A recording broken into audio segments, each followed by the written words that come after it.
Hey guys, Corey LaJoy and Ryan Flores back. Episode 1, Season 5 of Stacking Pennies. This episode is going to contain a lot of stuff. Most of it, what we did in the offseason. I have been working tirelessly to stay on the racetrack, but also see what the next chapter of my life holds. I'm excited to tell you guys all about it. I know Ryan's had a lot of cool stuff going on in the offseason as well as we're previewing the Clash with none other than Ben Kennedy. So I'm excited just to get in this thing, get the brain back working, and also give you guys the content you have grown to know and love for now 5 years. So here we go. Let's kick this thing off. This is Stacking Pennies.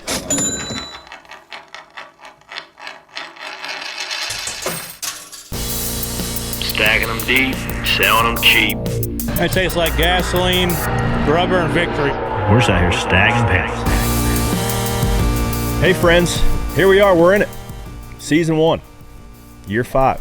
I really can't believe we've been keeping this train on the rails this long, to be honest with you. But Corey LaJoy, you're along here with my best bud, Ryan Flores. How's it going, buddy? We got somebody fooled at NASCAR, but hey, keep it going. Well, there's been a lot of people we've been fooling because there's been a lot of changeover over there, and we've just been fighting, scrapping, and clawing in this here two-car nonsense garage, making it happen. Yeah, no, it's good, man. It's always good to listen. We're going to be talking about racing anyway, so we might as well do it and put it out there for everybody to listen. But I'm excited to be back, and man, studio looks better than ever. We're ready to go. It does, man. I've been working on this thing. I just want to clean it up a little bit, trim the walls out, frame it in, and also we got a couple new nuggets in the backdrop. I'm waiting on a commissioned painting though. Nobody knows what it's going to look like. I gave Noel from Greg from Off Axis a direction of where I wanted it to go. Didn't make it in time for the first episode, but it's probably going to be here for week 2, and we're going to make some t-shirts, and it's going to be freaking awesome. But what else we got? We still got the truck. We got a couple new helmets. And for those that are new to this show, welcome. Happy to have you. And those who have been fans of the show a long time, we continue to push to YouTube because they do a great job with the clips and all the things. But in the back, here's the helmets. So we have a couple of mine, a couple of Ryan's. There's pit crew helmet of Ryan's TQ indoor helmets, and the first helmet that Off Axis Greg painted. And then on the bottom there, the red and silver one's my first ever helmet, my current helmet, and then Dad's first helmet, my dad's brother who passed away's first helmet, and Grandpa on the very top. 3 generations of NASCAR, or of LaJoy's. So excited to also tell you guys, excited is also the drinking word nowadays, right? So I'm fired up. I'm fired up to tell you guys and bring to you what I'm doing because I actually haven't been this hopeful and this like motivated for what the long-term plan is of my life in like a long time. Because as a race car driver, you just get so focused on the process in the simulator and trying to build culture and trying to make yourself better and trying to get a little more lateral G into the corner and trying to keep your min, speed, location in the right spot, and you just get so bogged down by details. Now I'm like zoomed out, and I'm going to do chronological order of that. Before I get into all that, I wanted to just tell you a little bit about the off season, and Ryan, I'd love Thank God you're going to tell these people because it's like 4 or 5 times a day. What's Corey doing? What's Corey going to do? Hang on, can I interject right quick? So my favorite, especially during off season, is like all of these AI generated articles that are on, like essentially sports and all these like media places that do these really heavy adjective hook, and a lot of times I was talking to Larson about it yesterday at production day. I was like, they're pitting Brexton Busch and Owen Larson against each other, and I it's no less than probably 2 times a day somebody will screenshot like, hey, like checking on my wellness. Hey man, are you okay? This article here says you're a struggling NASCAR driver gripping to survival. And I'm like, I have to like look around like, am I okay? I think I'm okay. Yeah, I think I'm pretty good, actually. I got everything worked out just fine. Don't worry. It's coming out. Struggling NASCAR driver, like a struggling artist. Yeah, like what? No, I'm good. Listen, pretty much everybody at the racetrack's struggling if he ain't winning. So there's about 40 guys, 35 guys each week that are... Or 41 for the Daytona 500. Sound like they're struggling. So, and we're going to break that one down here later, too. That one's a hot topic. But before I get into it, your offseason's been going good. Indoor racing, you won one at Allentown. Now you are tied for the most indoor feature wins of all time. Yeah. Going to Atlantic City this coming weekend when it drops, right? Going to Atlantic City. Yeah, there's nothing better to do than when the season ends and you're done chasing race cars around for 38 weeks. Went to Turkey Derby, ran a modified there, finished 11th maybe. Nothing to write home about, but it was first time in a tour mod though. It was first feature I run at Wall Stadium in tournament. I run Bowman Gray, which they're a little bit different, but they're the same. So that was good. It was a little bit trial by fire, but it was a lot of fun. And then Fort Wayne run second. That was fun, that midget race. And then Allentown, we went there. Won the first night, finished second. So, like any good racer, just keep racing throughout the winter. Man, every time I watch the Chili Bowl, I'm like, I want to go do that. And then I realized that I'm an asphalt guy. And then I see like one or two. I went over Bundy's shop, and they showed me the gnarly flip that his backup car had. The kid got like 2 laps there that weekend and hopped somebody's right rear. And when it flipped, it hit every corner. And I was like, it's like Cool Runnings. When all the people are in there and they want to showcase it. They're going to sign up for the bobsled team, and then John Candy plays the video of them. You don't break bones bobsledding, you shatter them. And then they turn the lights on and everybody's gone. That's exactly what I feel like after I watch it for a couple of days. But it was fun to watch that too. So. I have zero, and I appreciate the people that do it. Even Kyle Busch for like putting himself in that uncomfortable spot and running dirt as much as he is. Speaking of being uncomfortable, that video of him trying to get out of the car and the faces he made. Oh my God. If I was you, I'd be like retweeting that after what he said about you on the McAfee show, but it was brutal. But he did Send good. me that. I didn't see it. He did good. Oh, I miss out on a lot of gold these days. We should put it up on here. But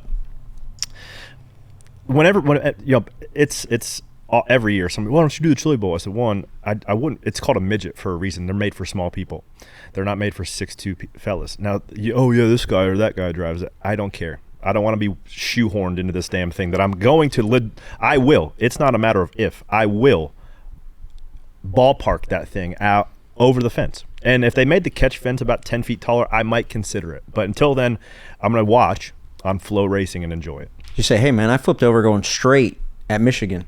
What do you think I'm going to do trying to go sideways? And flopped over twice in a year. You have no choice but to flip a midget eventually if you run it. So yes, steer clear. And we're asphalt guys, man. It's not sexy anymore, but we race asphalt. And at the ripe age of 37, I'm not trying to learn a new craft. Yeah, I'm just gonna ride this one out until it runs out, and then I'll go figure something else out. Shout out Kyle Larson. Watching him run a midget is like watching Picasso paint.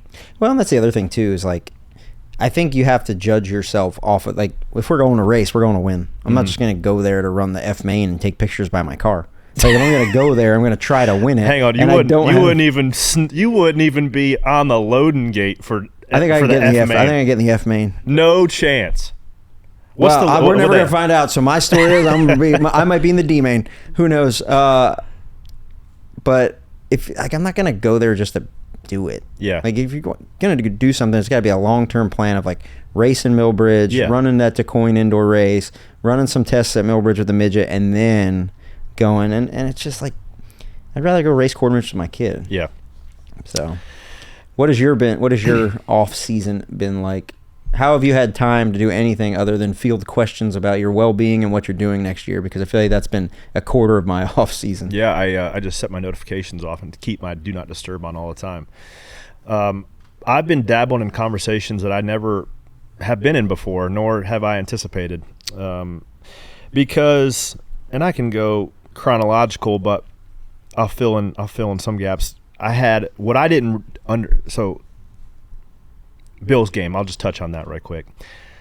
Desiree Festa, who was essentially the sports psychologist I worked with year one when I was a rookie, and she was the one that essentially coined Stacking Pennies, right? That's where all this came from. That's where this mindset shift of doing the small details right and continuing to build and get excited to go do the things that nobody knows about, right? But ultimately gets you back motivated to go focus on what you have control over. She got hired by the Bills like 3 years ago, and she now – and they are crushing it, right?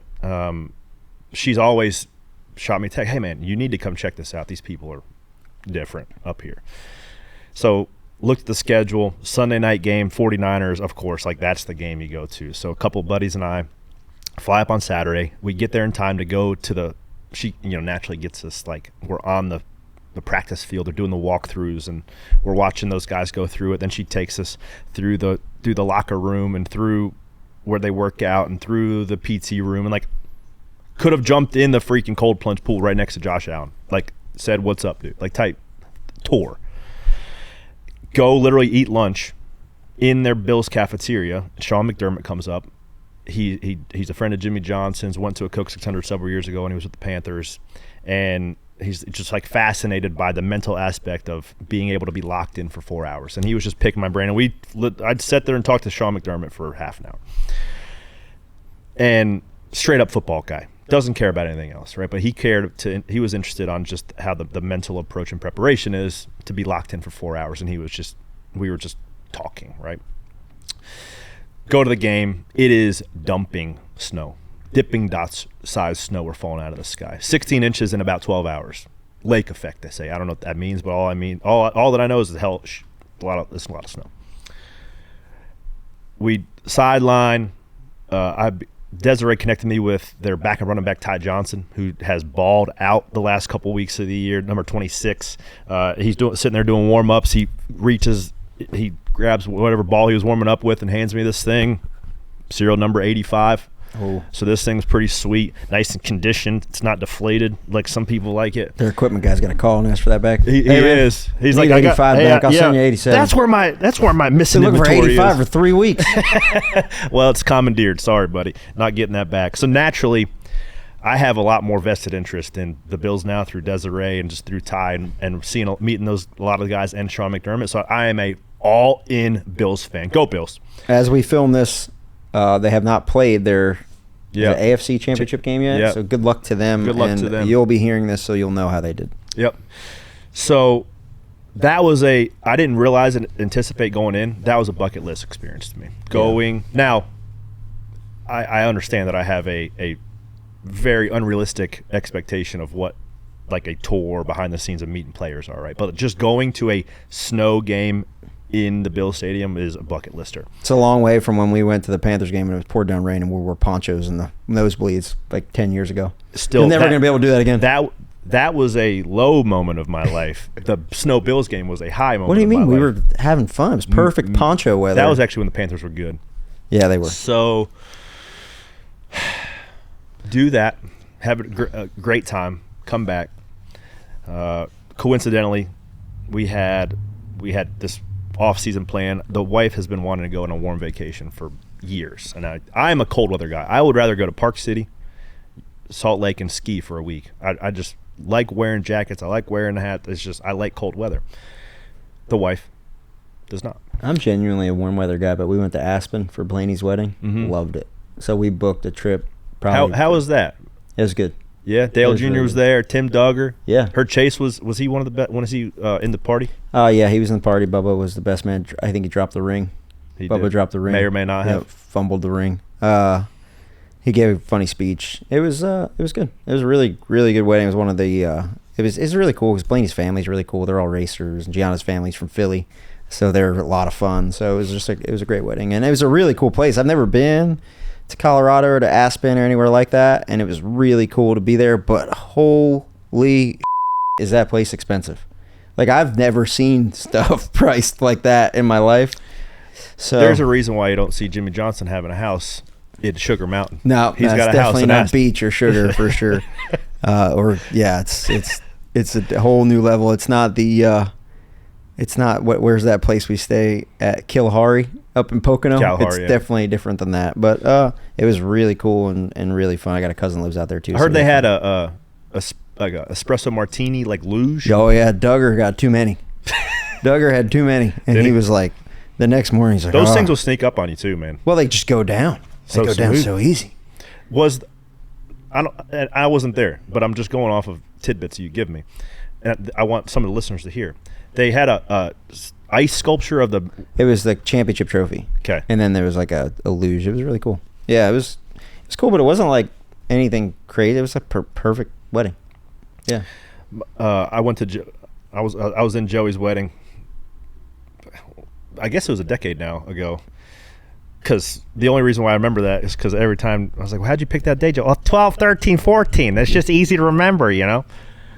So his was a little bit. Joey's a little bit more extravagant. Oh my God! Biltmore Estate, big tent, top of the hill. My favorite memory of that, and I may or may not have 1 or 2 or 6 extra cocktails. I was riding on the back of Gavin Grubb's wheelchair, and I had his joystick. You were wheeling doing donuts. Yep. And I'm doing donuts in the back of, Gavin Grubb's wheelchair, and he's having a good time. And I look over, and Roger Penske's on the dance floor with this. Yeah, he was backing it up on Carissa.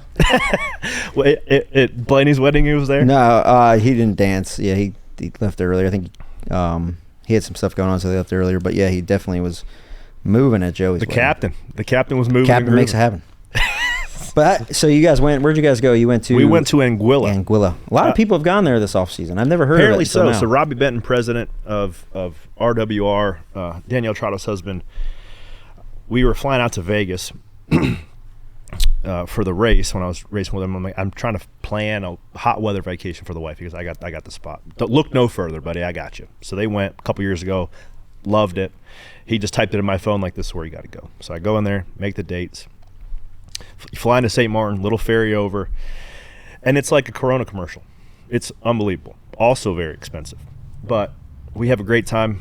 5 days, come back to reality, and then really just get to work. That was kind of after Thanksgiving, but back up to that, and I'm gonna buckle up because this is a bit of a long-winded story with some key points that I wanted to touch on. So everybody watched on live television how awful my year was, right? Perpetuated probably by, a really close friend of you and I, got in an accident, got paralyzed, and I went down like the what is life rabbit hole, right? Of like, why am I I'm stressing about this. And the guy who I try to emulate to be had a life change in an instant. Now he's paralyzed. But still, that guy has better perspective on life than I do. Well, it's definitely a perspective shifter, right? Like that, like for yourself too. Like where you're like, I didn't wait take a minute, it well. Yeah, this could happen. I didn't take it well. It really hurt. It still does, but I talk to him almost on a daily basis. But that took a lot of wind out of my sails. And then when we start the year great, top 5 Daytona 500, but he got hurt in March, and it was like I just got in this funk, and then it started perpetuating. I'm sure that I didn't probably do the best job internally with the team, keeping culture up, and then leadership change. People had different motivations and things with the team, and it snowballs the wrong direction. You flip over a couple times, and then they want to go a different direction. Whatever. That is also part of the game that we play. In that time, I'd been praying for, like, Lord, I'm wearing this stress and anxiety, and it does not feel good. So close the doors. And I was like, if the podcast is a distraction, that's the first thing you hear when you don't run. You go, maybe he's doing the podcast. Oh yeah. Maybe he's worried about social media too much. Maybe he's hanging out with his wife too much. Maybe he's in the shop more. That's all the you hear. And I was like, man, close the doors that need to be closed, and open the doors that need to be open. Because right now, I feel like I'm bogged down. I am depressed, legitimately. I am anxious and stressed, and I'm not that person. And a couple weeks later, you get sat down and you get told they're going a different direction. I'm like, well, dang it, that's not the door that I wanted to get shut. It's not what I was talking about. But the provision in all that is off week. How you get fired on your week off, dude? Yeah, hey man, we're doing you a favor. I get fired on my day off. Yeah. I got 2 weeks to think about this and then come back to work with a smile on my face. Appreciate that. But the provision was I had a year and an option year left in my contract they are on the hook for. So I had this year, 25, on house money. That's my whole perception of it. But essentially, sports thinks I'm struggling, but nonetheless, I'm not struggling. And here we are. That's the next article. Corey LaJoy sucks so bad, Spires, I'm paying him to not drive. Paying him to not drive this thing. Buddy, there's nothing I hadn't heard. And there's sticks and stones. But get traded. And that puts some wind back into my sails, right? You get back in this real small, nimble, motivated group with Rick Ware at the top. I didn't really know I knew Rick through pleasantries and just in the garage, but Robbie Benton, who's been a friend of mine for 15 years, changed tires on my ARCA car back in the day, helped me with parts and pieces when he had his Xfinity team. I started my tire changing career at his Xfinity team. Yeah, so he's just a dude. He makes things happen. I appreciate the passion that he has for his people and his little core unit. He doesn't care about the noise. He just only focuses on what he has control over. So we make it. Chris Lawson, Tic Tac, Jerry Kelly. Now Chris Tic Tac is over with Todd Gilliland. I believe. Yep, he's with Todd Gilliland. Who we won a Truck Series champion or won some Truck Series races with him over there. So in the time, I'm like, okay, I've always wanted to work with Chris. He's a racer. He gets it. He's not scared. And we come out of the gate hot, right? We a couple top 15s, but in that 7-race window, it was a microcosm of what I knew the full-time season was going to be. We'd hit it, run decent, run, top 15 on a great day if all things fall our way. Limited technical help from RFK, small team just game. Just have small team bugs that places like Hendrick and Penske don't have. It's no different than racing. A couple things happened mechanically, took us out of Martinsville. Right, I made a mistake at Homestead, hit the fence when we were having an okay day, and just then run like where you should, a 22nd to 28th spot. And all in this, my mind was like, man, I feel like in that same time of like that last 7 weeks of the year, I started getting some confidence back in myself that I could do it, but also like I felt like legitimately the Lord was taking these blinders off, because for 33, started racing like serious at like 7. So for 24 years, 26 years, I've been blindlessly focused on trying to be a Cup Series driver and a race-winning, competitive, quote-unquote, successful championship Cup Series driver. And every decision, every conversation I had with every partner and every person in the garage has been with that sole vision in mind. Well, and everybody around you has had that same vision for you or in their life. So when you told me in the gym here, you said my blinders of being a full-time race car driver are off. And I was like, oh, that's a good way to put that. But there's a lot of people that when you tell them that, they're like, maybe you don't want it. Putting flowers on your grave. Yeah, like, I'm not dead. Yeah, you don't want it. You're struggling, right? You don't want it bad enough, right? He ain't got that dog in him. Well, and they also like, I'm sure of this, that when you, when the conversation came to have with Rick, which we'll get to, but when you decided to not be a full-time Cup driver, a lot of conversations with people that you talk to every day kind of went away, right? Like there's like people that are like, okay, who's next? That's how the sport keeps going. It doesn't matter if you're Hall of Famer Carl Edwards or Corey LaJoie. That's the spectrum. 0 Cup races to a Hall of Famer, right? And they'll tell you. Eric Amarola told me a great story the other day. He said that he had what gave him good perspective on the sport. He shared a ride with Mark Martin, 01 car, maybe the 8 car. And he idolized Mark Martin, because who doesn't, right? He was one of the best to ever do it. And he's splitting a car with his hero, right? He wants to work out like Mark. He wants to prepare like Mark. He wants to use the same analogies and the same terminology as Mark. And like he was soaking it in. Mark had a mob of people following him, autographs, diecast cars, right? All that. And he was just like, holy cow, this guy is famous, right? He's like a hero. Rock star, yeah. He said, fast forward, and they do the NASCAR alumni thing 2 years ago. It's Eric's last season. And he leaves the driver's meeting, and they introduce Mark in the driver's meeting. He was there he's going to be on the driver intro stage, shaking hands. He said they walk shoulder to shoulder, catch up on life. How's the kids? How's everything going? Walk shoulder to shoulder from the driver's meeting to the intro stage. Not one person asked for his autograph. Goes fast. So and that's not to say it's not important, it's not cool, and that's what we do. But the success and the fame and the notoriety is very fleeting. It's probably the same way with football and basketball and stuff like that too. It's the same with life. Yeah. It's the same with life. Especially if you happen to whether you put yourself out there on a public forum, whether it be the show or your job on national television, right? You open yourself up to also public criticism. That's just what we shoulder. What we sign up for. So in all of that, I started to realize, like, yes, I have fought and clawed and scrapped, and I am myself nobody's more critical of me than myself. Maybe my old man, but maybe a tie. And like, I don't feel like it's hard for me to look at my Cup Series career and look at it as successful. When anybody else that's ever driven any race car in the world would love to have my career and make the amount of money I've made for the length that I've done it and do the cool things that I've been able to do. But I, as a race car driver, feel like I have not done the things that I knew that I was capable of doing in the right scenario with the right people. Well, it's timing, situations. Like, I had this conversation with our team. I said, I read Everham's book last year. I said, like, when you think of a successful team,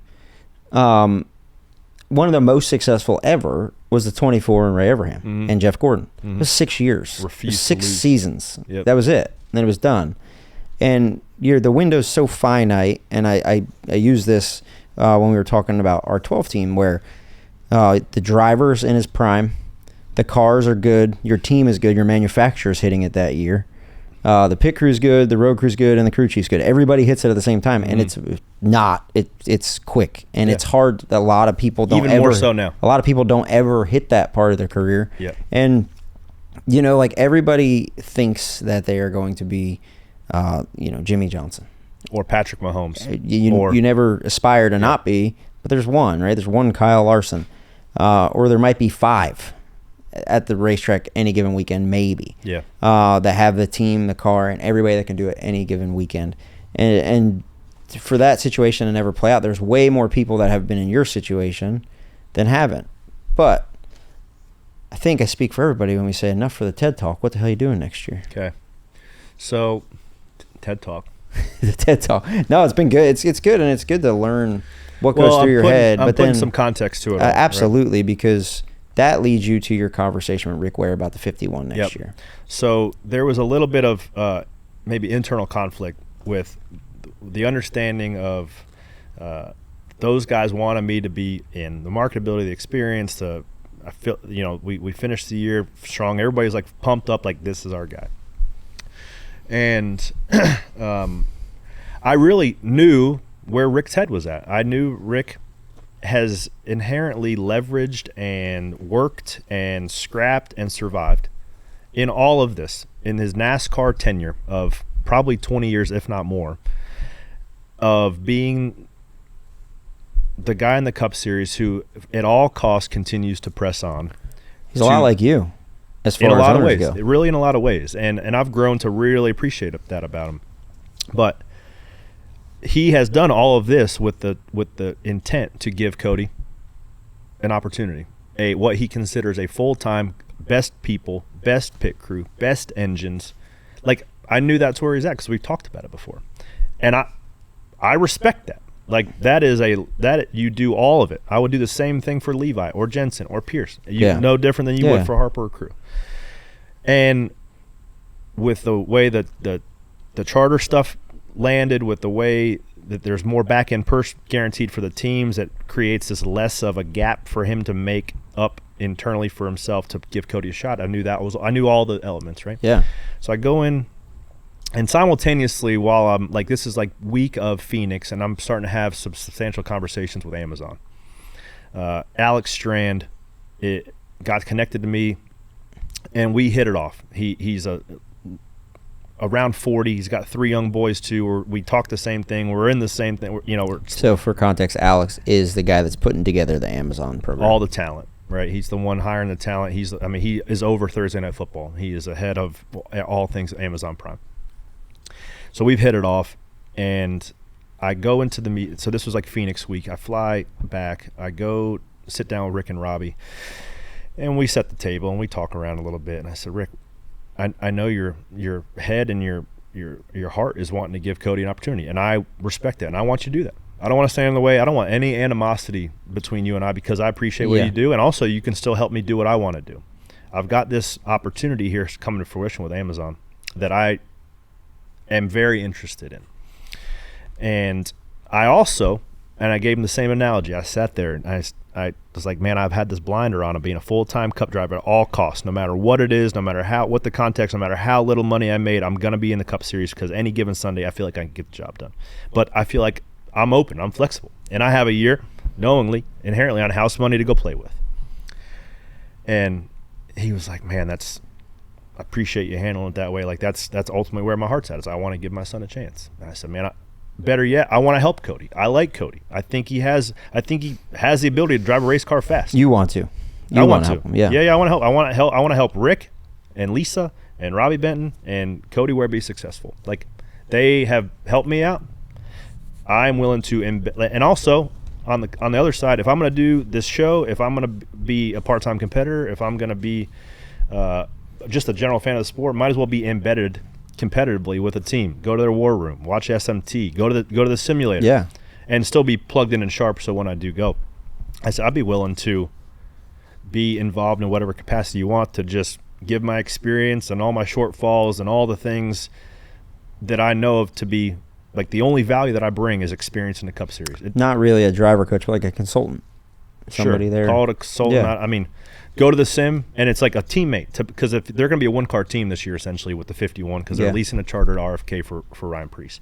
So it is hard enough to do it with 2 cars when you A/B your changes of data for data. But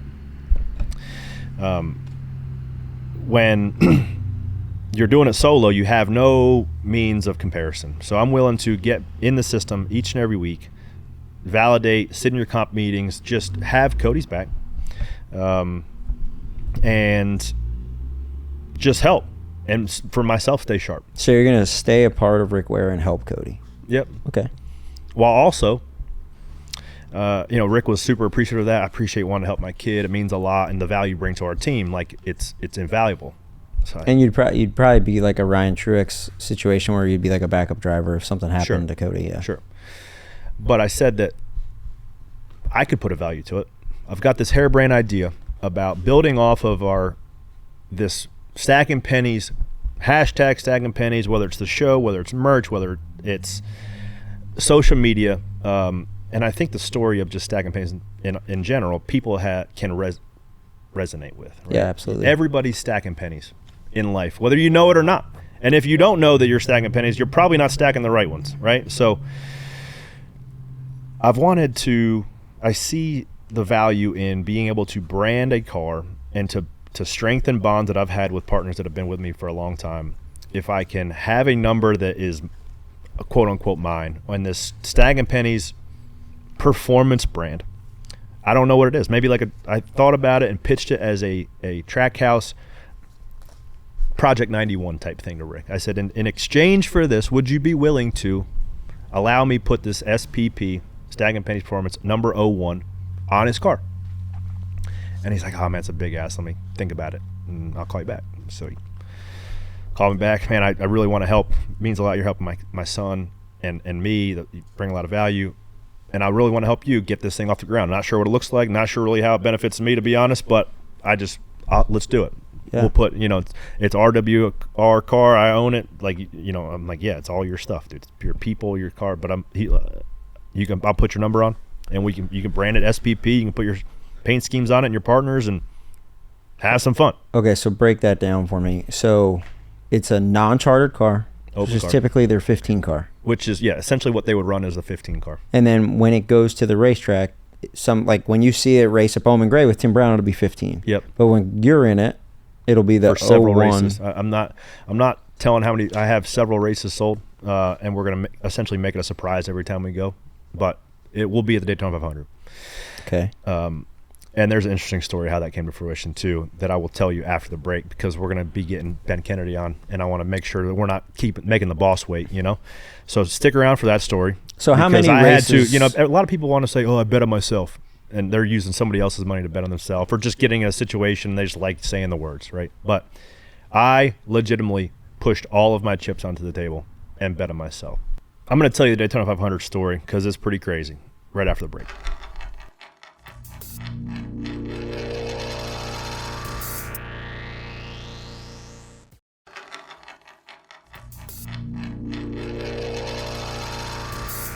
And we're back with my Daytona 500 story. So that's obviously the one that you always want to go. It's the one, right? So if we're going to unveil this Stacking Pennies Performance RWR number 01 car, it's got to be the 500. Whether or not we got a spot, we are going down there to compete, to race our way in at the Great American Race, not the second race of the year. No, that one. So it's an open car and you have to qualify. Yeah. So I didn't get the exemption like somebody did. Yeah. But it's open for anybody, but not a past champion or anybody else, but past really anybody else. But that's another conversation for later in the show, or not at all. But so when we sat down and when Rick verbally allows me to put this SPP idea number 01 on the car, I'm like, yes, okay, first domino this fall to help somewhat get whatever plan. So you alluded on it. It's how many races? There's not a set number, but give me a range. Between 5 and 10. Between 5 and 10. So we'll see you between 5 and 10 cup More than races 5. this year. More than 5, less than 10. And then before we get too far, you touched on Amazon pursuing you. Yep. What's that look like? So I signed. So they get, after a couple quick conversations, they fired over a contract, and I signed on up. So you're going to be five Amazon races this year. I'm going to be at the pre-race, post-race desk. I feel like you're cheating on me. Sorry about it. I know you're a little jealous, but I will be on the Amazon Prime broadcast, and those guys are really willing to broadcast the sport in a creative new ways that I think the fans have been hungry for. And I'm excited to bring some of the ideas that I've had, that I've wished the sport would talk about, or wished points of view, whether it's more driver's eye cams or more technical aspects, to continue to tell the story as to why people sitting on the couch can't do what those 35 guys on a Sunday afternoon, 36 guys do. They just can't.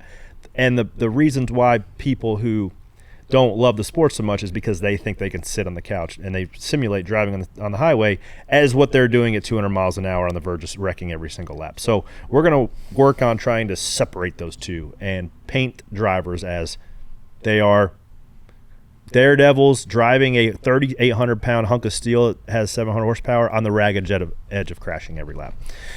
So it's been fun to be in some of those conversations as well. And just the amount that anytime somebody makes you feel valued and pursued and feels like you're an integral part of what they're trying to build, certainly is something that I've always been wanting to be a part of, and those guys have really embraced me. So the kid's podcasted his way right on the TV. Let's go. It's bizarre.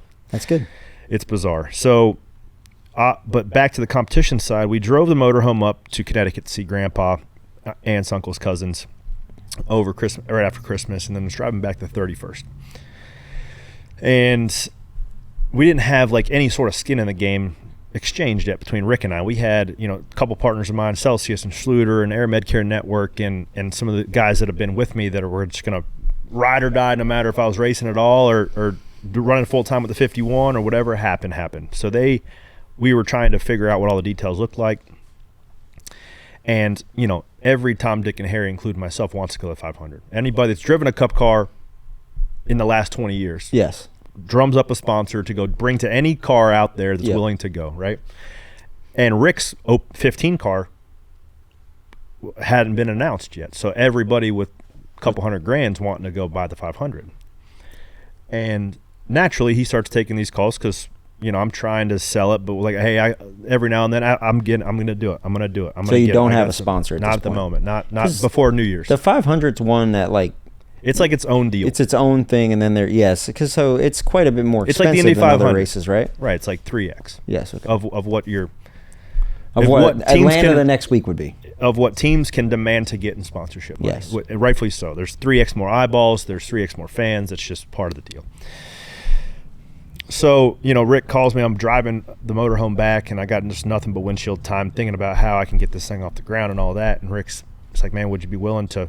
I was like, how can I make you feel good that I get some skin in the game and just commit to me? Give me some time to sell this thing. So he was telling you hey, I got some other people that have some real money, and you're promising me money, but I don't see it yet. So we got to make something happen here, or I'm going to take this. Yep. He's got to pay for the Roush Yates engine lease. He's got payroll between November and February. Everybody in the sport on the ownership side is lean, right? Yeah. Because they're carrying this payroll with zero revenue coming in. Yep.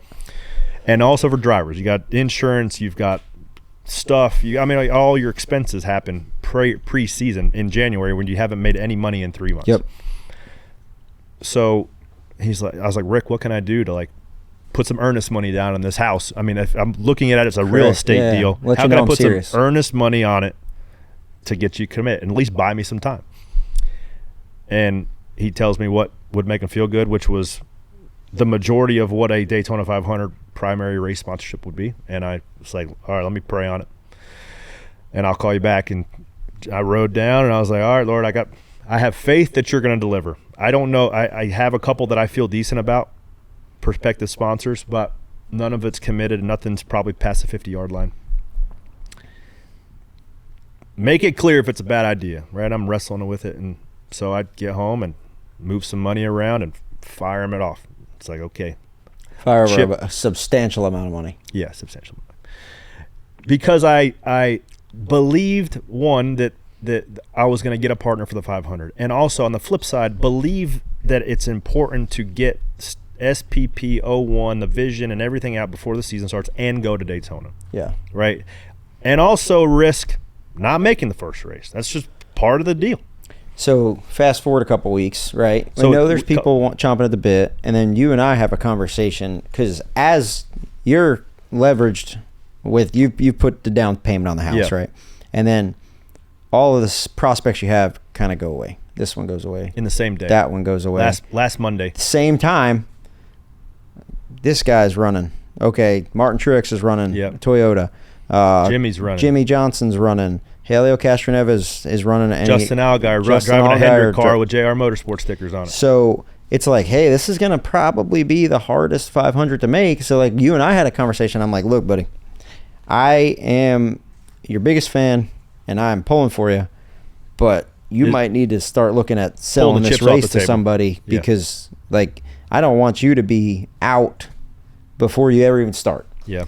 And we had that conversation, and then the next morning you were like, I'm having these thoughts, and the next morning. So, well, we go. So this drops on Monday. So 2 Mondays ago, the first prospective sponsor I felt good about bailed. Oh man, we don't have the time. Sorry. Good luck to you. 5 p.m. the next one bailed. Boom, boom. I'm like, I have nothing. So I went the entire week just like at peace. Whether it was blind faith or whatever, like I feel like the Lord will provide. I don't know how, but I have legitimately 0 leads on a sponsor. 0. Not a warm one, not a lukewarm one, not a freezing cold one. Goes all week, and I'll be honest, I was like praying about it. That was my prayer all week. Lord, please provide. I know you have, like I have build my faith. Or like I'm up now, the window of time is like, okay, do I tell Rick I'm leaving the chips on the table and we're going to go black car, SPP, good luck, or do I pull my chips off the table then and he just takes somebody else's fun tokens to go race, right? Because there's plenty of people with fun tokens, but it's getting down to the wire. So the fun tokens are getting spent, right? The claw machines, all of them. Yep. Was at Dave and Buster's last night, by the way. And it gets to a Friday morning. And I was probably in a 24-hour window of like getting a call from Rick, like, "Hey man, what do you want to do?" And I'm probably dumb enough to like leave my chips on the table and risk it all. But Leanne calls me. She said, "You're not gonna believe it." I said, "Nothing surprises me anymore. What now?" She said, "I sent a partner of ours, Dryden, that is now Relodyne Oil Company. They were on our 7 car. They were on our 32 car. They've been great partners for us for the last couple of years. We hit them up earlier in the year when we were trying to put some sponsorship together while we built this like package to go to Rick to go full time, and they said that NASCAR wasn't in their plans of marketing. That was in like September. She sends, she's firing off flares to everybody that's been involved with us for that week and weeks leading up to it. But when she texted our guy from Relodyne, he was standing shoulder to shoulder with an executive from Take 5 Oil Change and at their sales conference down somewhere. And text comes through. He looks at him. He's like, "Hey, would you be interested in doing a co-branded Daytona 500 sponsor?" And the guy was like, "Absolutely." And it was papered up, contracted in 36 hours. What a change of events. What a large financial swing that was too. So that allows me to pull my chips off the table, get all the chips and then some that Rick needs to go to the race. Also lets me kick off this 01 Stacking Pennies Performance at the biggest race of the year with the most publicity and a cool-ass sponsor. Duramax, Take 5 oil change on the hood, like it looks sweet. And it really was a blessing. It's going to be a long-term agreement with NIL rights, and they're going to be doing a lot of point-of-sale things at all their Take 5 locations. Like, it's a really, really awesome. Cool deal. And then we're going to follow that up with the following week, Atlanta, going to that one back-to-back with Air Medcare Network's been a personal service deal of mine for a while. So first 2 races. Boom, boom. Nice. Right out the gate. And maybe if we win the 500, we'll just race every week. I mean, if you do playoffs. So, okay, so your perspective shifts from, okay, I need to try to find a sponsor to, okay, how do I get in the race, right? So what does that look like now with that 1501 car, the 01 car now? Mm-hmm. What does that transition been like this last week of like, okay, that's done? Because now you have a lot more on your plate, right? Now you're essentially, Spire had all these people in place to do all these jobs, and now you're getting the sponsors on the car, getting logistics, you got your own number on it, you're doing your own branding. Getting merch, making sure all the press releases, trying to juggle all of these conversations that have been siloed with NASCAR Productions when we release the podcast, of RWR when we release the news of what we're doing, with the sponsors, which races, what time we're doing it, how we want to do it, what the paint schemes look like. Also Amazon, make sure they're covered. Yep. They've been so gracious to allow me to almost roll out this announcement of the pre-race desk. So doing all that, and now it all kind of lands on today has been a pretty wild experience. So when do you get? So who's your crew chief? Do you Jerry know yet? Kelly. Jerry Kelly. But Tommy will be on our Tommy car as Baldwin. well. So when did the conversation start with them? Like, okay, all that shit's done. Let's start working on racing. Yeah. What does that look like? Last week. I mean, I've been in the simulator with Tim Brown last week, just trying to help him understand how a cup car reacts versus a car that is completely opposite. How's the learning curve been for Tim? It's been good. The first time he got in the sim, which is common practice, is he almost threw up. Yeah, I mean, it's just that happens a lot. Just your mind does not. It's probably like what the hell is going on. But after the second, third time he's been in the simulator, he's been good, and he picks it up. And just driving a cup car is going to be completely, really ass backwards than what he's used to. But he picked it up pretty quick, and all-time feature winner at the Madhouse. I hope he makes the show. I hope he has some fun, and hope the fans. That's the great thing about the Madhouse. You either love Tim Brown and you love Burt Myers, or you hate Tim Brown and you love Burt Myers. Yeah. And there's going to be the same people. I hope that 7-year-old that's on the front row flipping those guys off in the Bird is in the front row flipping those guys off the Bird for the Clash. Right. You're damn right. Both of those guys have rides this weekend, so that'll be interesting to see. Modified race on Saturday. Tell them what my idea was when I called you the other day. What was it? Remind me. Well, I wanted to get Burt in here because essentially we're teammates. Oh, yeah. Right? I wanted to get Burt in here like we're sitting down to an interview, and then tell Burt to come in 15 minutes after that and do like a four-seat. Have Burt and Tim here at the same time. Those guys, not like for show, they do not like each other. No, they genuinely hate each other. So Burt Myers is barring my seat. So Willie Akmoudi with the 50 car calls me, hey man, you and Burt, you've driven his stuff. Like, can I buy a seat from you? Can I rent a seat from you? I was like, just take it. I like Burt. He's a good enough dude. So Burt, I'm getting my seat together to let him take it because like all the rails are generic in a cup car and they can bolt right in and go. So it just saves those guys so much time. Leg braces, belts. Yeah. And I'm putting this seat on like a little cart to put it in the back of Ryan Akmoudi's truck, and Tim sees me. He works there. He works at RWR. So you're doing this at RWR? Yeah. All my stuff's over no. there. And Tim's like, where's that thing going? I said, do you really want to know? And like had no clue. Yeah, he thought I was like taking the powder coat shop or something. I said, Burt's using it. Myers? Well, what other Burt? And he legitimately looked at me like I just killed his dog. Judas. And he's like, I hope you expect that thing to come back with piss in it because he's going to be so scared of driving that damn thing around the track. Oh man, yeah, it's not a joke. They like, and I'll tell you what, I got trial by fire last year going there and racing. It's like I said that to somebody. I said the racing's really not bad, but all the fighting comes from generational hatred. Yes, like their dads hated each other, their granddads hate each other, their uncles, cousins, nephews, and their next door neighbors all hate each other. And because they're all the same. It's just part of their dogs even fight when they come in there. It's just how it is, right? And that's good. That's what makes it so polarizing when you go there. But it is something else. And I'm excited to see who. So you have to go with Tim because he's your teammate and he's your co-driver. So I'm gonna go with Burt finishes better. So whoever wins that has to owe each other a beer. Oh, I'll take Tim. Even though you're doing some corny ass dry January. No, I bailed on that. Okay, good. I did a 4-day fast though. That's good. That was water, coffee only. How do you expect? So shifting gears. Corey's announcement. Amazon this year. 5 to 10 races with Rick Ware / Stacking Pennies Performance 01. There you go. There you have it. Don't call me. Don't Instagram message me. Don't screenshot. Don't at me. Don't screenshot AI generated. And we're doing the podcast all year. So That's it. So I think in regards to this, I'm really excited about what it allows me to even do more, right? Because I've been looking and I've had all these subconscious no-fly zones being a competitor where you're loyal to, you have agreements with each OEM, right? Whether it was a Chevy I was driving before, I had a personal agreement with Chevy. I don't have a personal agreement talking about full-time. Like you're just, when you're a part-time guy, you're just like an also. Right? No, you're just mad because Chevy, the minute you got fired, they text you for your They were Yukon courteous. back. You're going to need that back tomorrow. They were courteous enough to wait like 24 hours. So I don't have to like show a little bit of favor or not say something about somebody. And we're going to also, with this driver ambassador program, going to be able to get a lot more people in here to get some points. And we're going to have Kyle Larson, we mentioned him earlier. He's going to be almost what SVG was to our show every third week, especially around May. It's going to be really cool to hear what his journey is. And I talked to him yesterday. He's going to be he's interested in coming on frequently. Yeah. So super excited about him.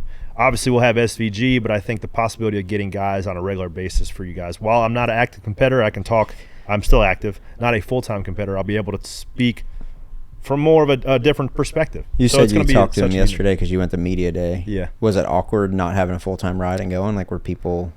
It was nice. Like, I didn't have to do all the dog and pony show. Now, I've always realized every year for the last 7 years, there will be a day where I don't do that. And all the people that go in there and gripe and say, oh, this sucks, and I got to take pictures, like. Enjoyed it. You better, yeah. You enjoyed it, yeah. I like it because I knew there was going to be a day where you don't get to do it. You don't get to do it. But like I didn't miss it. No. And I'm glad I still got the opportunity to just take some pictures and cheese. Let's shift gears to Bowman Gray. What do you think? Shifted gears now twice. What do you think? Man, you've raced there. It's one of the most fun racetracks to drive by yourself. I say that a lot. I said one of my favorite things there is practice because it really is a chassis racetrack. The whole car needs to work good. It needs to have, because you slow down so much in the corner, it needs to have good motor. It needs to have good brakes and brake in a stop line or brake in a straight line. Have a good balance. It's got to have it. Once you get it slowed down, it's got to turn the center. And then once you turn, you got to have good drive to get back down the straightaway. Yep. So it's a very challenging racetrack to get your chassis right on. So I always thought that was fun. And then the racing element, I go back to when we went there with the East car. You have to be smart. It's like playing chess. You got to put yourself in the right spot. You're going to have to get the right shoes, be in the right lane at the right time. Also, as a driver, you're going to have to keep, even more so than your spotter, you're going to have to keep note, and you have to stay aware of if you're an even or an odd position. But I think we're going to have to choose, so that's probably not going to matter as much. But like, you want to be in an odd position to be always on the bottom because the top is going to be such a disadvantage. And you're going to be, you could potentially qualify, and I'm just guessing. Let's just say you qualify 5th. You won't be a pole for a heat race. You'll be outside pole.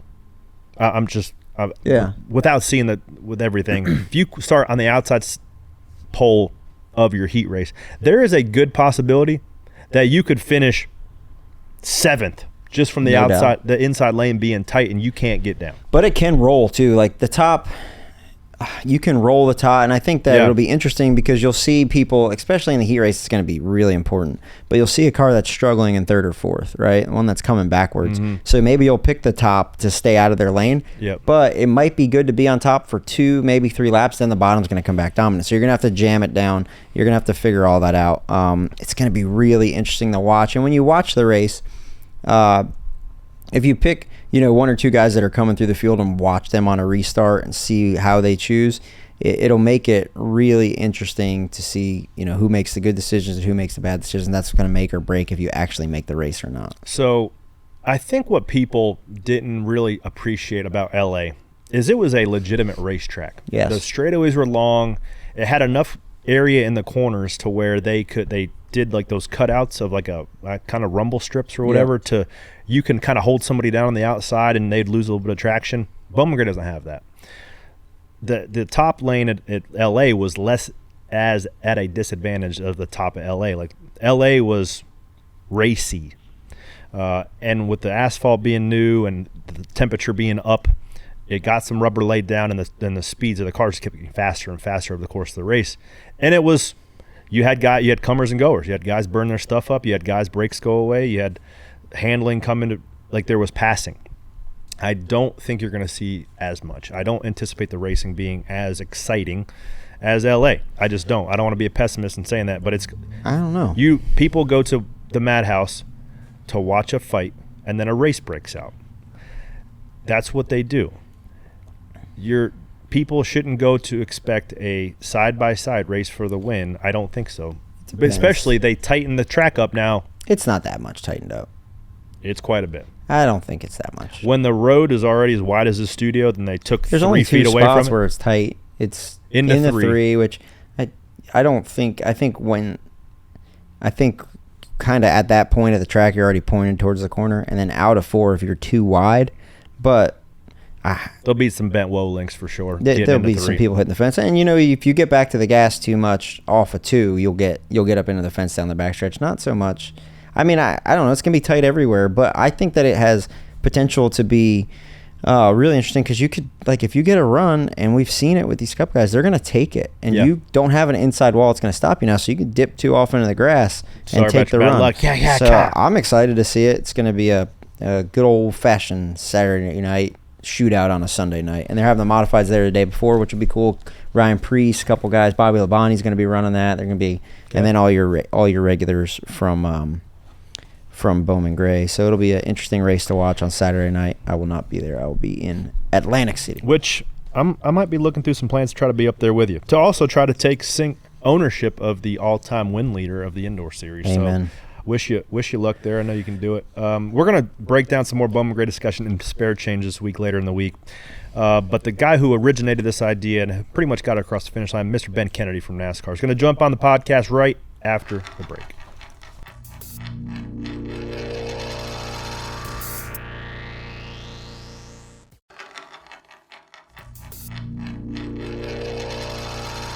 All right, guys, joining us on Stacking Pennies to break down the NASCAR Cup Series going back to the Madhouse, the mad scientist, if you will, in making all these schedule shakeups. Mr. Ben Kennedy joins the Nonsense Garage. Good morning. Hey, buddy, thanks for popping in. I know we've all been busy in this offseason. I know you have been, because we are going not to LA, not to Daytona, but we are going to Bowman Gray for the Cookout Clash. How much work and how much effort is it now in the last week leading up to the event? How much relief or stress is there going into it? Yeah, I would say everything is pretty well set at this point. I think the good news is we have a lot of these different types of exhibition events under our belt. So we went to the Coliseum for the past 3 years, built a temporary track inside of it. That brought on a number of logistical challenges that we had. We were able to overcome them. We put on a street course in Chicago last year. So I have a lot of confidence in the group, and the people that are working on this project are the same people that worked on the Coliseum in LA, and a lot of the same people that worked on the Chicago street course project as well. So we've got a great team. This actually kind of falls within our NASCAR regional department. So Joey Denowitz and Justin Swilling have done an amazing job getting it to where it's at today, and it's hard to believe that we are in the final stages of getting ready for the weekend. It's going to be great. Sunday is sold out. Saturday is probably going to be sold out as well. As you all know, Corey, it's going to be tight in there, and I think the energy is going to be electric. The fans always bring it at Bowman Gray Stadium. So can't wait to get up to Winston-Salem and put on a show for our fans. How different has it been? You talk about those exhibition races we've done. How different has it been having an existing racetrack? What do you have to put into making a racetrack that's there Cup ready? Yeah, it's a good question. One of the first things that we started looking at as we thought about Bowman Gray. So, Greg Harrison and I had a conversation, and it's a little bit ironic because we had a conversation at one of the last next-gen tests. We were testing at Bowman Gray, getting ready for the Coliseum that was going to happen about 2 months later. I didn't think in any of those conversations we'd be talking about bringing the Cup Series to Bowman Gray, but it led to us taking on the lease of Bowman Gray and shifting that over the past year or so. And then I would say since then, it has progressed just exponentially, not only on the weekly side, but leading to conversations around the Cup race, around what we're going to do on Saturday with the Cookout Classic. But a lot of it is, the good part is there are great bones at Bowman Gray. And one of the first things that we talked internally about is we're not going to do this without, we want to make sure that the intent and what the environment of Bowman Gray is and the spirit of it stays intact. So we want to keep the Coliseum style seating. We want to keep the suite in the grandstand area, obviously the building outside of turn 3 and 4. But we also have to make some adjustments to it to get it ready for a Cup car. So we put safer walls in. We also added some fencing for this event. So you'll see some things that look a little bit different to a normal Saturday night race. We're going to have a new lighting system that Musco put in, but it's also going to feel like a Cup race as well. So some changes, but I would even say as you guys get there on Friday, Saturday, and Sunday, you'll even see the jut out of the backstretch wall, just like the guardrail had before we took it out. So try to keep a lot of the same characteristics that we used to have there on the weekly show.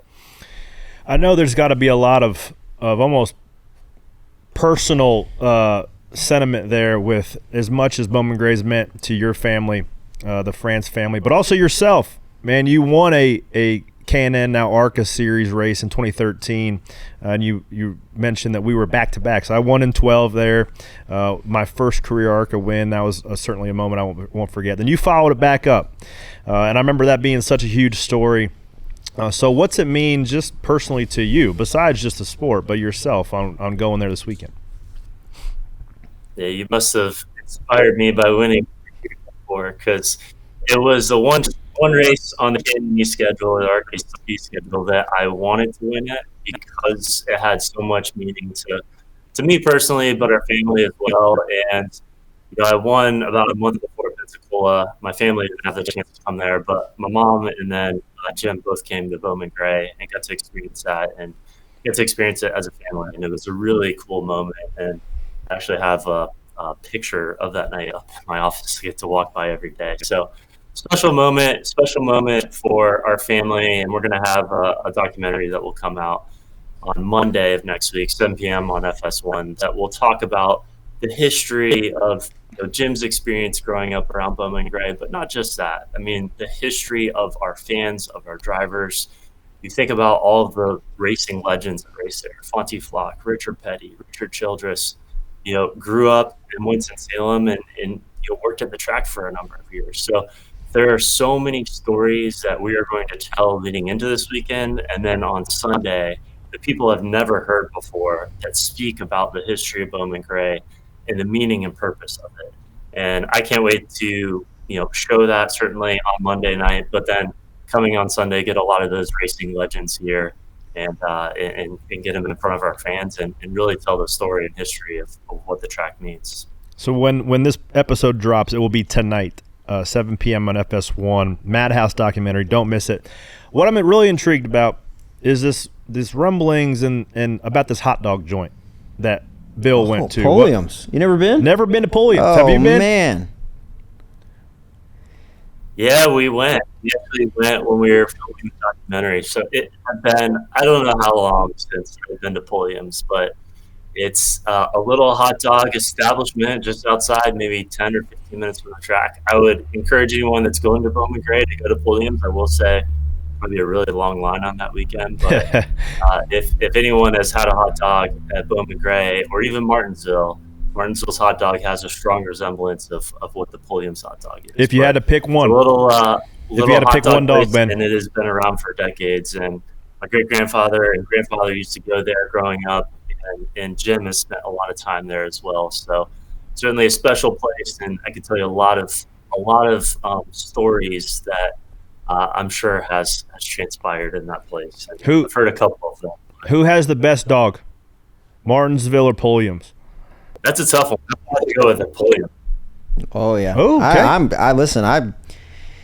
Corey's got some free time this year, so he'll come with me on a Saturday night when I race at Bowman Gray. And after practice, they practice in the morning there, and then you kind of have the day off. So I'll drag him over to Pulliam's, and I stay away from the Martinsville hot dogs myself, but Pulliam's I'll down two before a feature for sure.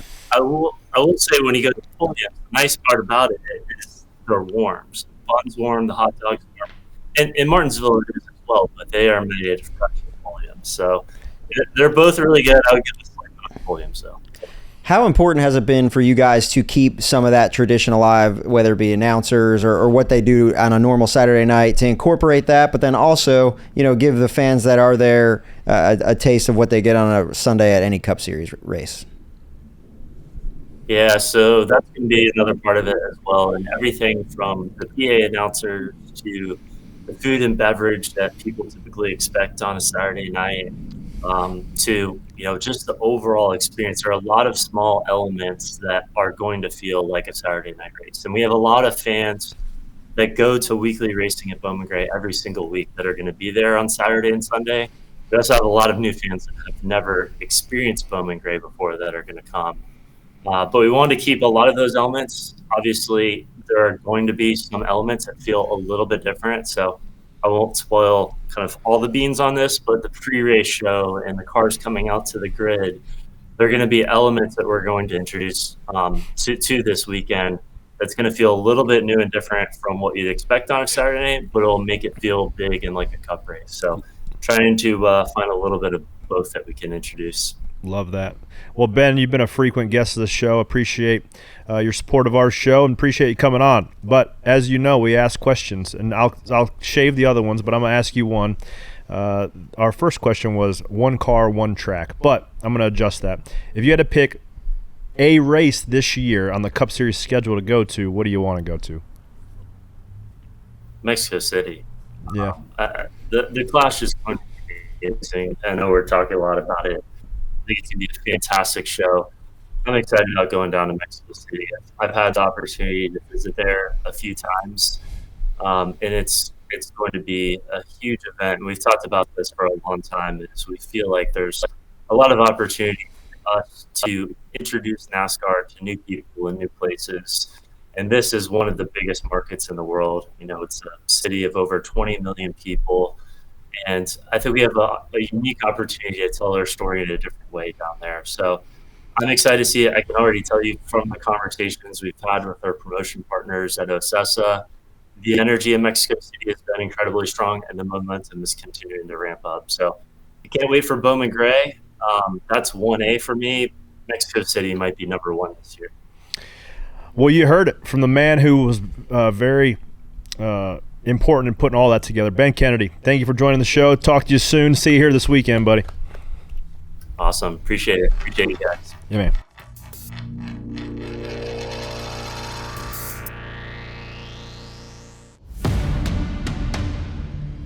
One of my sayings is we are racing, wrestling, and religion. You don't come here to watch cars go around in a circle. You come here for excitement and drama, and that's exactly what you get. Oh boy, we have a fight! I left bail money just in case I smacked the shit out of you. It's a perfect mixture of marketing and entertainment, racing. You just never know what to expect. When people are fighting to get in, that's when you know you got a show. Are you not entertained? The NASCAR Cup Series is coming back to Winston-Salem at Bowman Gray Stadium. This community deserved a Cup race. How do we pull this all off? For anybody that enjoys this sport, they've got this marked on their calendar. This is where it started. We're coming home. It is a madhouse.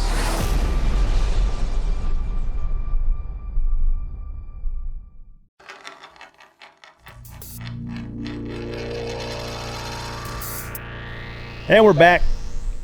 Telling you what, we're going to do some pit road boats and woes this year. What do you got? Yeah, well, hey, there's a lot of moving and shaking. A lot of Stewart-Haas guys got thrown into the mix. So there's been some shakeups, but we'll cover that more when the Daytona rosters come out. We'll take a look at the rosters and see who's on what car. And then, man, there's been a lot of rule changes with the crash clock and a lot of other things with waiver exemptions and what that looks like. But we'll dive more into that next week because we don't know where everybody's going to land on pit road, but we do know where some of these drivers landed, and there are some great paint schemes that we get to break down, yours included for the 500.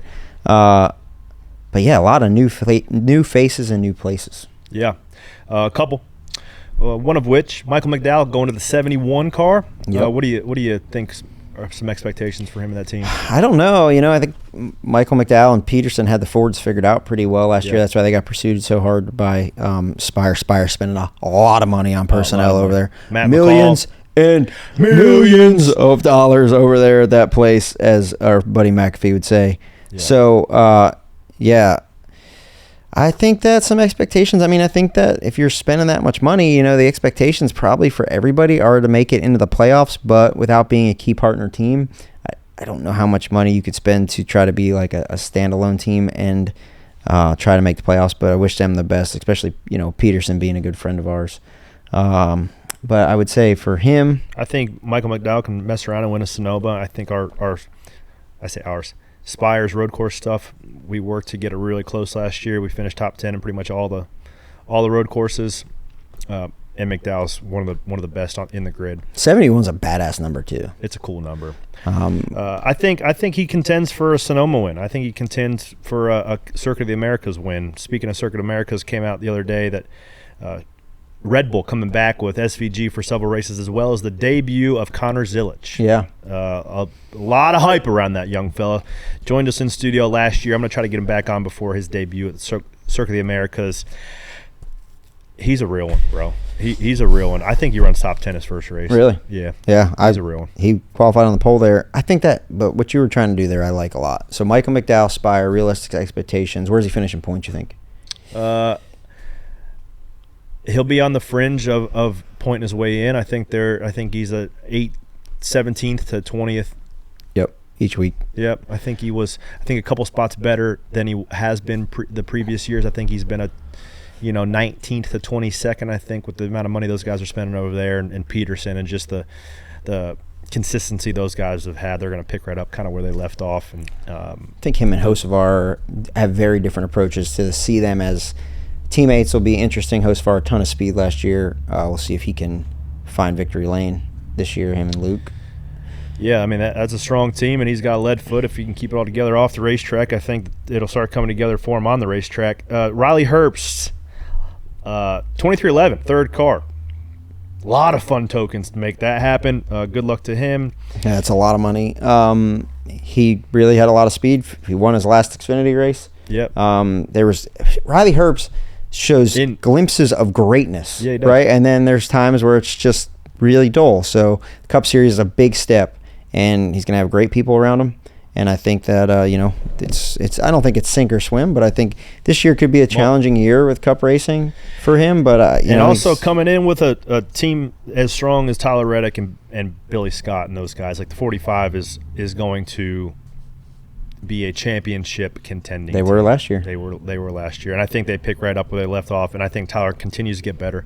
I think 2311 continues to refine their process and get better. They got Charles DeNike from Christian Ecke's truck deal, which sidebar, which was one of the reasons why I didn't want to sign up for the 19 truck. I could have had that deal, but talking to Charles, he was getting courted pretty heavily by those guys, and it wasn't going to be a good fit if he left, I don't think. But nonetheless, Daniel going to be in that thing. Daniel Hemrick, excited for him. I don't know the crew chief they got for it, but he was with Anthony Alfredo. It's good. He's made every team better that he's been at. One team that looks way different, Front Row Motorsports.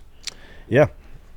So they don't have Todd Gill and the 4 going on Noah Gregson's car. It's cool getting a single-digit number, and they keep that band of the 10 car from SHR, kind of move that over with Drew and Noah and keep an engineer too. And then Zane going back to kind of home a little bit, where he won a Truck Series championship with Front Row. His deal was up in limbo until all the lawsuit stuff, and they got I don't even know the terminology. They got the availability to acquire the charter they bought from SHR, then kind of unlocked the ability for them to run a charter car for Zane. So good luck for him. He's a real one too, man. I think he was in a tough spot last year. New team, new place, new face, and it just took him a little while to get going, but he had some good runs and showed some potential as well. Do you think that any of the Front Row cars make the playoffs? No. Really? Okay. I do think that they have some dogs crew chief in them. They do. But we'll see. Cup racing's hard. Drew's very good. Chris Lawson's very good. Who's the other fella? Ryan Bergenti. Ryan Bergenti. Really good. All three of those guys are very good. And very aggressive. But there are call it 36, but 32 legitimately fully funded. There's probably 28, I don't know, without counting exactly, OEM backed and key partner teams. Like, it's hard to say. They fall into the same boat as Spire. Like, but Spire, not. Spire should be a level up from But them. they're also not a key partner team. Correct. So, but the money guy at Spire, Dan Towers, in that TMG, TWG group, is the horsepower behind the F1 program. So I think there's a runway for them to become a key partner because they're going to be in the good graces of GM. Okay, so just give me yes or no's on if they make the playoffs. Cole Custer, Haas Factory team. Single car team. They say they're going to be a quote-unquote fourth team to RFK. It's going to be hard to be in a separate location. I like Cole a lot. He's I think that it's going to be a tough single car team. I hope. But it doesn't make the playoffs. Allmendinger. Back in the 31 car. Nope. Don't think so. SVG. Trackhouse. SVG makes playoff. Does he? I think Allmendinger's right there in the same boat. Like they run, and then they go and win a big road course race. Yeah. Ryan Preece in the 60 car. I think RFK is very hit or miss. I think it's feast or famine for those guys. They can unload at Darlington and have the three fastest cars there and go race for the win any given day, or they can be back there floundering around 25th. Yep. These next three, Ryan Preece, Chase Briscoe, Josh Berry, I think these are going to be three guys that you keep a close eye on this year because I think they have the potential to have very successful years if the situation works out well for them, the team around them, if it all comes together. Yeah, I think with... So does Josh Berry make it? I mean, you probably know more than I do in how close that 21 team works and whoever the crew chief is on that thing. Miles Stanley. Yeah, I think I think if I was speaking on the 21, it's going to be interesting to see what the first 8 races. Like, look at the first quarter, and I think you'll be able to tell a tale from there. But the good thing about the way that this Cup schedule works and the playoffs work is, like, even if you have a dismal first 10 races, if you learn, you can apply it and win a race, then you can make a playoff run. Well, good thing for Josh Berry is he's going to a team that has won every single championship of the next gen car. Yes, with the Wood Brothers being a satellite team of Penske. It's not even a satellite. Absolutely. It is in the building. Okay. On the setup plate right next to Joey Logano's car. But we saw the champion last year, Joey, struggle until he popped off the win at Nashville. Then it changed the season around, and Joey did Joey things and Paul Wolf did Paul Wolf things to get another big trophy. But there won't be any lack of knowledge and speed and preparation in those cars. So I think Josh Berry does make the playoffs. Okay, Chase Briscoe. I think it's a huge year for Chase Briscoe, filling big shoes in the 19 car. How does Chase Briscoe do? 2-3 wins, makes the playoffs, gets to round 8. Really? Yep. That's a bold prediction. I think he has. I haven't really talked to him, but just kind of seeing some things. I think he realizes how big this opportunity is. I don't think it's a long-term deal. I think it's a short-term deal. I think that seat is instantly hot when you sit down on it, and you know that. Yes. I think he has the raw ability as much as Chris Bell and Kyle Larson. I really think he does. I don't think that he has had the pressure to push him to become the best he could be physically, mentally. In terms of preparation, he's going to have all those tools around him. TRD's making him eat good. He eats like you, right? Just ketchup and French fries and peanut butter sandwiches. I don't eat like that. Like, they're actually feeding this man the nutrients he needs. So he's going to be physically more in shape. He's going to be more mentally clear, and he's going to be super motivated because he looks at it like his entire career has been a winner go home, but he feels like this is probably his second and best and only shot. He's going to take the most of it. Yeah, I feel like at Stewart-Haas you could just chalk up bad weeks to, it was better than our teammates, Right. That's all gone now. Yep. They have so many metrics. I mean, Gibbs uses like 200 metrics to break down their pit stops alone. Yeah. Right. Denny, I know you've flown with Denny before, and he's shown you like the amount of metrics they have to just break down 10 pages of pre-race prep. So there's no hiding. Yeah. Is what I'm going at with that. The other thing, if you circle back to Preece, I'm maybe the biggest Ryan Preece fan, modified guy. Starting a third team is challenging. But if Roush can hit on it, he can. I think he's a guy that is a Cup guy. that could do well. I think that if Ty Gibbs, I've been thinking about this last couple of days, if Ty Gibbs can get the top, just knock the top off. And win one. He will go on a tear. Yep. I think he needs, I think he has been used to winning everything, head and shoulders, being better than everybody else growing up, and he gets to the Cup Series and realizes that there are 30 dudes that are just as good as he is. And also comparing yourself to Martin Truex and Denny Hamlin and Kyle Larson. Over there you're saying? Yeah. I was just talking about anybody in the Cup whoever's Series. the third teammate. Why? Chris Bell. Chris Bell. Like, inherently, you realize that those guys, like, you aren't as good as you thought you were because you thought you were better than all of them. Then you get there and you're like, ooh, shoot. So I think that it's a bit of adjustment for him. And if he can get his confidence and he can get some swag back that he had, that he might have lost a little bit when he was just absolutely annihilating the Xfinity Series. If he can get that back, he's going to be he's an exceptional race car driver. New crew chief for him, new crew chief for Denny Hamlin. Chris Gabehart has gone off into the competition director role, so that'll be interesting to see how those teams do. But our favorite thing to do at Stacking Pennies, my favorite thing to do at least, some paint scheme grading here. And paint scheme review. I think I say this every year. When I was growing up, I would go on JSki and I would wait. Refresh my browser to see which paint schemes were dropping, and I would go back and look at it. So here we have it.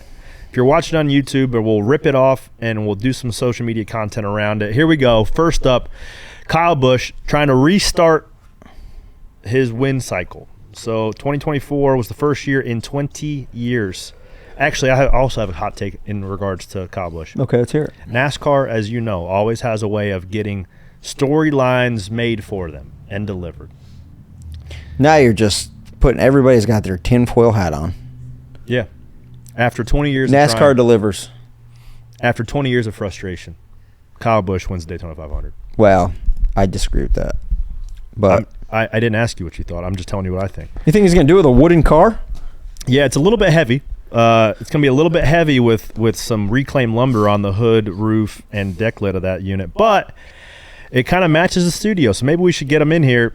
He just doesn't return my text. Coming in here. About killed him last year in Pocono. He's not coming in here. Which time? I about killed him at Watkins Glen too. He was so frustrated after that he didn't even say anything. I had a dream. No, go back. I had a dream when I was like day 3 of my fast last week of apologizing to Kyle Busch, like how I'd do it. And I woke up and I was like, nah. Yeah, right. That would go in. Yeah, he'd be. You can't. No. Yeah, I was in my feelings and I was just like, nah. So we're gonna give these just a ranking, it's 1 out of 10. I think I want to see it in person, but I'm gonna go. I love the contrast number and door numbers. I'm gonna numbers on a solid color too, which is always worth a couple of points. Okay, live against the grain, upper quarters. I get the wood now. Get it? Whiskey barrel. Live against the grain. They have grain on the car. Gonna be a little bit heavy. If they have wood wrapped around that car, it might be a couple 100 pounds. So they might have to pull some lead out of that unit, but. I give that 1 out of 10. I'm going to give it an 8. I'm going to go a 7.5. Okay.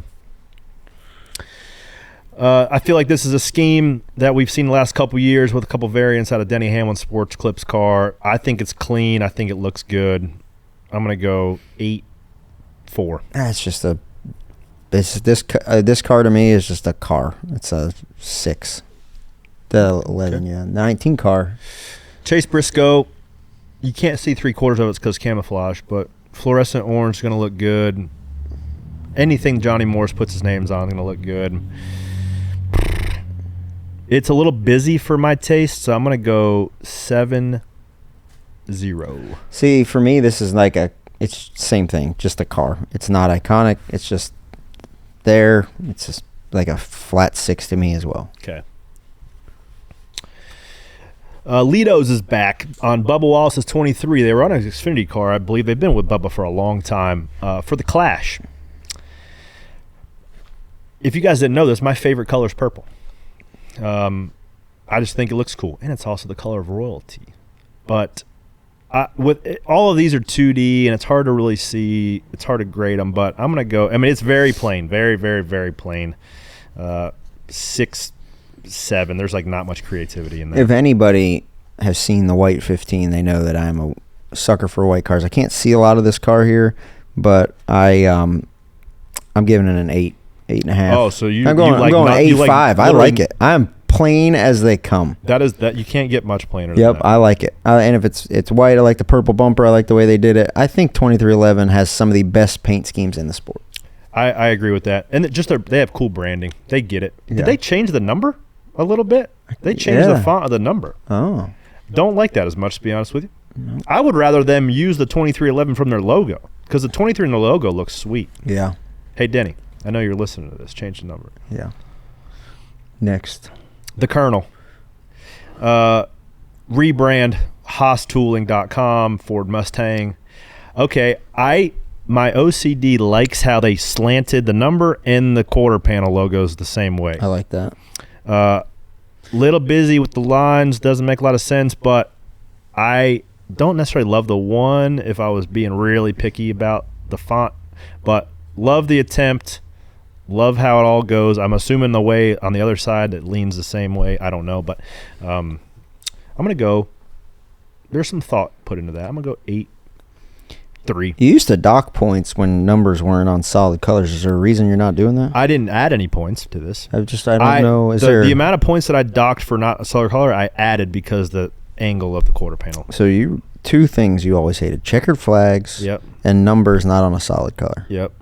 Okay. This car's 6.5. Okay. I don't like this one as much as what I used to like. No. Ally 48 Chevy. It's not even a Camaro anymore. It's just a Chevy, a heavy Chevy from Alex Bowman and the Ally Chevy. The lines don't really follow the body lines. Big, bold Ally, about as possibly big as you can put it on the hood as well as on the door. You're going to be able to see the sponsor from a mile away, so I think that's what they want to see and what they pay for. But for me, it's about a 6.5. Yeah, I think they could do some cool things with this, but I do too. I don't like the swoop over the tire. No, me neither. But I like the color scheme. I like the pink and the purple. Yeah. I don't know. 6.5 is right where I'm at too. Okay. I'm a little bit tougher grading than you. This one's cool, man. Like this one a lot. I love what Dale Jr. is doing with Chris Stapleton, getting Junior Motorsports, air quotes, to the racetrack. I mean, literally just going to pick this unit up from Hendrick, so it's going to be – this one's going to qualify in on speed, no question. It might get the pole. It might be – I mean, Greg Ives has sat on the pole like 7 years straight. Yeah. So he's crew chief in this unit. The gold foil numbers look good. 40, I didn't know why they chose 40, but that I believe is batch 40 or something about the batch of bourbon. So love it. Chris Stapleton, one of my favorite artists. So it's cool to see what they're doing here. I hope Chris Stapleton comes to the racetrack. Love to meet him. And I think they're going to have no problem qualifying their way in on speed on the show. I give this paint scheme, I mean, it looks sweet. I'm going 8, 9. Yeah, I'm right there. I like this paint scheme a lot. The 40 number, I don't love. No. Yeah, there's just numbers that are it's cooler. Big, and just like the gap needs to be tightened up a little bit. There could be some thought behind just going to get a mailbox number 0 and put it on the side, but who am I going to tell? But I would go 8.5. I like this a lot. 56 Smart MTJ Bass Pro Shops Club Tricon Garage. I think you don't, unless it's a flow orange number, which I probably assume it's going to be. Fluorescent orange, yeah. 6.9. So for me, it's the 56 is iconic because was his dad's number, his number, jersey guy. Deduction for the number not being on a solid color. I'll go 7.8. I like that scheme. Okay. I like it better than the 19. Yeah, I agree. Oh. Noah Gregson, Miller Tech. It looks kind of like, it gives me 99 Jeff Burton X-side vibes. With the lightning bolt down the side. The 4 blends in on the side because of the lightning. Yeah, and they needed to put maybe on a solid color because I can't even really tell Miller Tech, but I like the thought. It looks kind of mean, and it's going to look unique. I'm going to go 7.8. Yeah, it'd be like a 7.1. I think it's cool. Okay. Yeah, lightning. Ka-chow. Speaking of that little Lightning McQueen color, Blaster, hardly know her. McDowell. 71 car, the old heavy Chevy, B. Laster. This one kind of looks cool. I mean, anytime I see B. Laster, I also think of B.J. McLeod. That's Did they take BJ's like. sponsor? I think B.J. was kind enough to give it to him. Nice. Said, you know what? I got enough money. I don't need no sponsors. Yeah. A lot of stuff going on here. I like just the colors, black, yellow, and red are cool.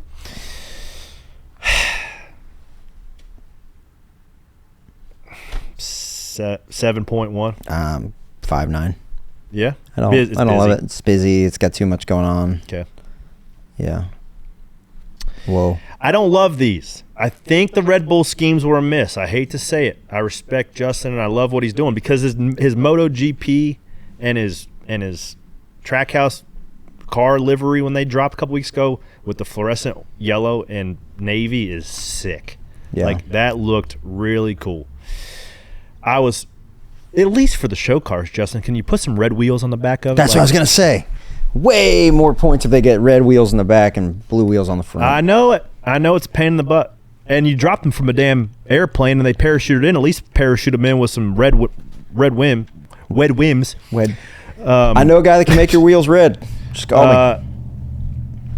Shout out Flow Coating. Shout out Flow Coating. Shout out Red Bull for coming back in the sport, and also for Shane to be the dude that gets them back in. I keep watching that video of them at New Smyrna, and I love the content. I want to look at the scheme like, yeah, that's freaking cool. I don't know. It just doesn't do it. See, I'm a plain guy. I'm like a 7. I'm like a 7.7. I'm a little bit let down by that, honestly, because I'm so excited when I heard months ago that they're coming back. Connor's coming back. They're gonna be on Shane's car. I'm like, all right, they're gonna make some cars look sick. This 5.6. Here it is, man. RWR Stacking Pennies Performance 01. Rick's got his gold wheels, so I'm glad that the first race has a little tinge of yellow in the paint scheme for it to match. Fluorescent yellow roof numbers for some visibility in the duel. I had more conversations than I would like to admit on all the different players on who had input on this scheme, going back and forth no less than about 100 times. So you want to be in management? Yeah, But you're just driving these things. Here's where we landed, right? Duramax and Take 5 had their idea what the paint scheme looked like. RWR has their idea of what it should look like, and I'm just trying to juggle it all and put it all together. Is that a penny on the side? It is. So it's going to be like a copper foil. Like we've seen guys do the foil numbers, but I'm actually doing penny behind the number, and it's going to be copper foil. It's going to look pretty sweet. You son of a... what? The penny itself? Forever you have sat here and said, the numbers need to be on a solid color and no checker flags. Forever. You get one shot, your first shot ever to design your own race car, Stacking Pennies Performance. And this some got 3 colors behind the number. Might as well put checkered flags down the roof. Maybe so, but at the end of the day, they pay the bills. You live on a throne of lies. Because this car was the one that is allowing my kids the money that I would have spent on it to allow my kids to go to college. That's okay. I'll allow it. So I'm going 10.0 just because I know that for it got my ass off the hook in a big way. So I can't think Duramax and Take 5 enough. Going down to Orlando as we speak. We had to record this several days prior to when it announced on Monday. I'm in Orlando as this drops. Glad handing, shaking hands, meeting Take 5 execs, doing the show car appearance and production days on Thursday, and then we're just hitting the ground running. So excited for this paint scheme to hit the racetrack and to really do everything we can to qualify this unit in the Daytona 500. Yeah, the only thing I would change about this paint scheme is the spikes on the hood. I'd either make it solid red or get rid of them altogether. Like, not the hood solid red, but it's got some fangs. It's got some fangs. It's like a rattler. They look like Greg from All Access Paint, like a vampire. Yep. But no, I think I do like the scheme. I like I'm busting your balls, but I do like the 01 with the penny behind it. I think that is cool. For the 500. So, so Kelly brought, this is a side note, and I know this is a long episode, so I appreciate you guys. If you've made it this long, thank you for listening. She brought up, she was doing a quiet time the other day, right? And as I'm juggling all this stuff, I'm trying to just get what it is I'm trying to get off the ground. I don't know what it is exactly yet, but she brought up like Stacking Pennies originated from all the things that I have control over, what you have control over in daily life. And never have I really noticed. I've looked at, I mean, you guys have, there's a bucket of pennies, probably 700 pennies in front of us that you guys have handed to me at the track, and I always have a penny somewhere. That's just I should have picked hundreds instead of pennies, but nonetheless, it's like as many times I looked at it, I'd never really noticed or realized, like right on the very top, right on the very front, it says, "In God we trust." And Kelly realized like how many times in life the Lord showed up and provided in ways that we probably never even knew, whether he protected us, whether he provided for us. And in a lot of ways, he has done that with just this vision. And I'm going to have Dylan Crow, who has designed our cars, like in that little area behind, in the dead area, not really dead put area. it on there like at the penny would. Like it's going to be right there on top of the penny, like faded in, kind of like it's on the penny. So that's cool. 500 car will have "In God we must." 7-9. Going into this 7-9. Yeah, go f yourself. Hey, that's all right. It's not my car. I can call whatever I want. That's higher than most. I know. I like it. Okay, here we go. What else we got? I think that's about it. We've gotten pretty long this week. You got any penny for your thoughts? We don't have any questions this week. No, we ain't got time for it. We'll catch you next week on that. A lot of penny stackers at all the indoor races I've been to this year, man. I've had a lot of people come up. I don't really know the reach of this show. I guess I take for granted how many people listen and how many people are engaged each week until I go to a short track race or somewhere where I'm around kind of our racing family, and a lot of people bring it up. And a lot of people go, "Oh, you're that guy. I didn't realize you were that guy." So really cool to be a part of. Are you proud to be that guy? Sure. Yeah, good. Yeah. I'm glad you're that guy. And I'm glad you guys listen. And all of you for the offseason that have been so curious. Even the AI bots that generate these articles on what I was doing. Now you know. Now you know you can talk good about me. I don't know. I got so much good stuff going on. I'm excited about it. And I appreciate each and everybody, whether you're a partner, been on the car for the last couple of years, and you're going to continue to be a partner and help me get this vision of SPP off the ground. I'm excited what the future holds. That I'm really having some conversations that could change the trajectory of mine and my family's life. So we'll see where that goes. But for now, we're going to the Daytona 500. What else we got? We're going to be in the same places, guys. I think, I don't know for certain, but I believe we're going to be at 2 o'clock on Tuesdays on SiriusXM Channel 90 and YouTube and podcasts, all your stuff, and on the Fast channel, on the NASCAR channel. We're going to be on it, Jeff? Yeah. He nods his head yes. We're going to be on the NASCAR channel on Tubi. Not sure where to find that. On Tubi. But you go find it on Tubi. We'll be there. Video version, I assume. So, yeah, man, we're going to do a lot of cool things. We're going to do some more at-track shows. We're just going to be being us, and we're going to keep on keeping on. That's all I got. That's it. Now you guys know what I've been working on. Spare change this week. A little bit of Bowman Gray pre-clash cookout classic, they call it. It's going to be interesting. And I'm ready to get NASCAR season fired up. We've been waiting long enough. How many days Daytona, Moist? No, he's not Larry Mack. Moist, you put Moist on the spot. He's like, I don't know. He don't know. Looked at me with a blank stare. About 2.5 weeks, Corey. Damn, everybody know that. Everybody know that. Well, they can't be here soon enough. So that's all I got. Corey LaJoy, Ryan Flores, stacking pennies with y'all now until all the way through Phoenix, guys. So buckle up. It's going to be a long ride. We're going to have some fun. It's going to be a wild year. Have a great day. Goodbye.